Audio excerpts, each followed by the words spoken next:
করবো লুটের শাকের তরকারি। দুটো তেজপাতা, দুটো শুকনো লঙ্কা দিলাম, তারপরে রসুন। এবার একটু ভাজা ভাজা হয়ে যাবে, তারপরে একটু পাঁচফোড়ন দেবো। পাঁচফোড়ন দিয়ে দিলাম। ভাত বসিয়েছি, ভাত হচ্ছে, একদিকে দিয়ে দিল। এর মধ্যে আছে পটল, বেগুন আর আলু। এই তরকারি শাক একদিন খেয়ে দেখবেন, খুব ভালো লাগে।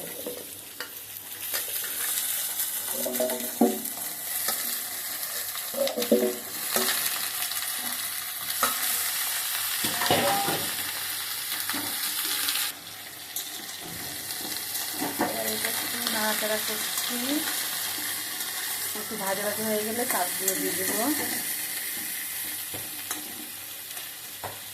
এমনি শাকের থেকে এই শাকের তরকারিটা খেতে খুবই ভালো লাগে।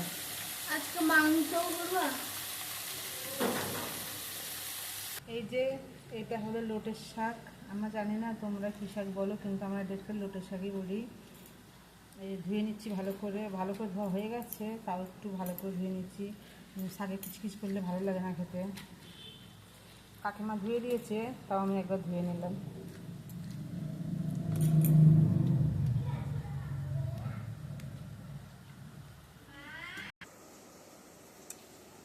এই যে কাকিমা সবজি কাটছে, কাকিমাকে একটু জল দেব।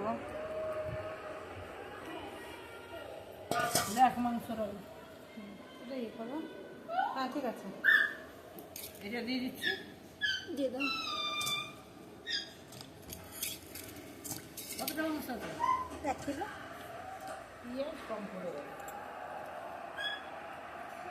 এই যে কাকিমা সবজি কাটছে। Hello hello.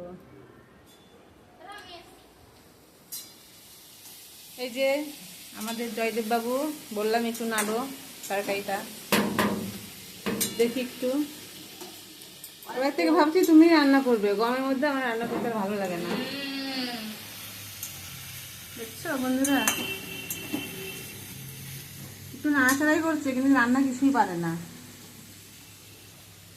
আমি নাড়াচাড়া করতে পারি। দেখো আমাকে কেমন আমি করে দিলাম। যে ভাতও হয়ে এসছে, ভাতটা একটু জল দিলাম, জলটা কম হয়ে গেছিলো। এবার নিয়ে দেখি একটু ভাতটা কেমন হয়েছে কি না। আর একটু হবে,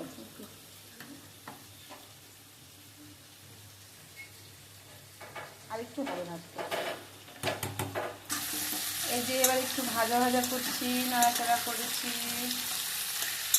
আর একটু ভাজা ভাজা হয়ে গেলে একটু হলুদ আর লবণ দিয়ে দেবো।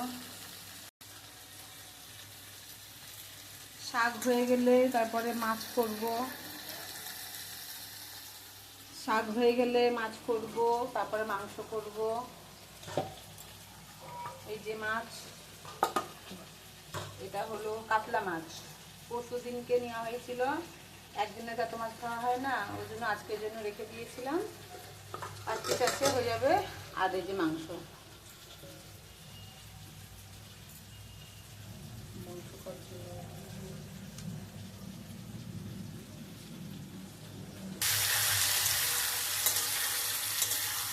ভাজা ভাজা হয়ে গেছে। এবার হলুদ দিব,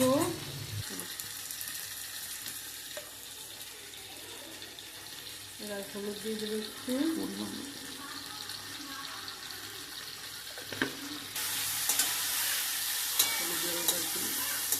হলুদ দেওয়ার পরে একটু নাড়াচাড়া করছি। এরপরে শাকটা দিয়ে দেবো, শাকটা দেওয়ার পরে লবণ দিয়ে দেবো। এবার শাকগুলো দিয়ে দিলাম, নোটের শাক।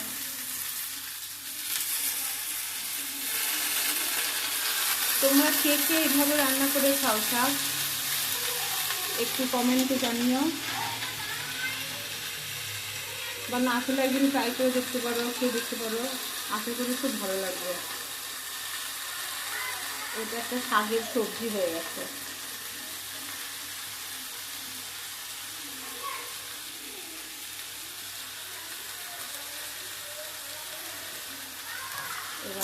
নাড়াচাড়া করে নিই। বেশিক্ষণ লাগবে না করতে, সামান্য একটু টাইম লাগবে, হয়ে যাবে।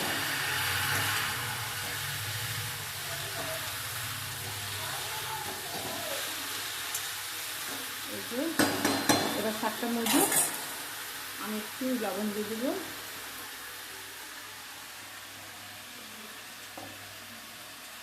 পরিমাণ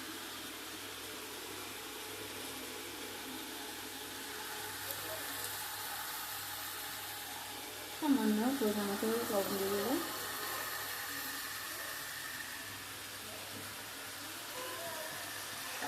শাকটার মধ্যে আমি ভাতটা দেখে নিই, ভাতটা কতটা হলো। এবার দেখি ভাতটা কত দূর হলো। ভাতটাও প্রায় হয়ে গেছে। হয়ে গেছে, ফ্যানটা ঝরিয়ে নিই।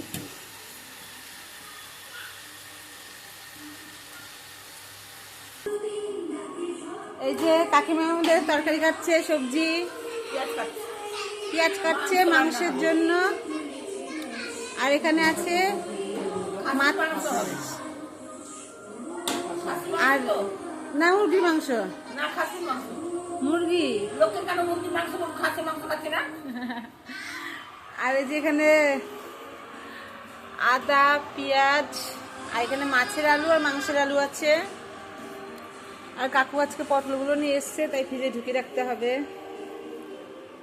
এই যে কাকিমা পা টান করে সবজি কাটতে বসেছে, কেন কি কাকিমার পা ভাঙা আছে, পা জড়ো করে বসতে পারে না, পা টান করে বসতে হয়।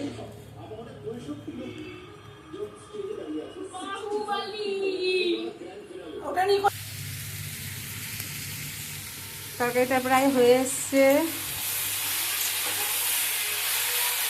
একটু নাড়াচাড়া করে ভাজা ভাজা করে নামিয়ে দেবো।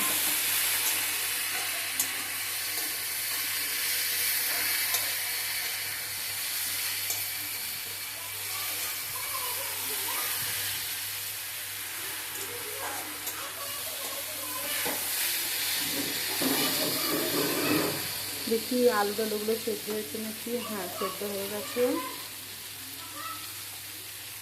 জল দেওয়ার প্রয়োজন নেই, এমনি ভাজা ভাজা হয়ে গেছে, সেদ্ধ হয়ে গেছে।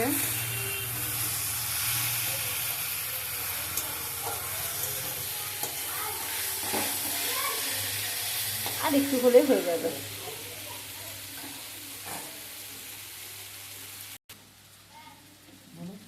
ফ্যানটা ঝরিয়ে নেই। ওইখানে গিয়ে পড়লো। যে ফ্যানটা ঝরিয়ে নিচ্ছি, যেহেতু আমাদের বেসিন নেই, সিঙ্ক নেই, ওই জন্য বেসিনেই ঝরাতে হচ্ছে। আর রান্নাঘরের সিঙ্কটা আছে একদম নিচে, এত নিচে হয়ে কাজ করতে পারি না।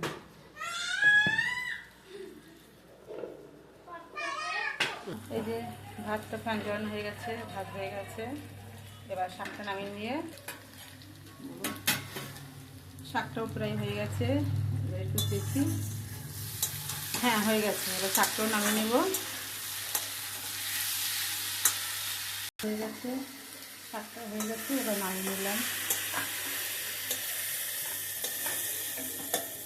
শাকে কিন্তু একদম জল দিইনি, সবজির থেকে শাক থেকেই তো জল বেরোবে, একদম ভাজা ভাজা।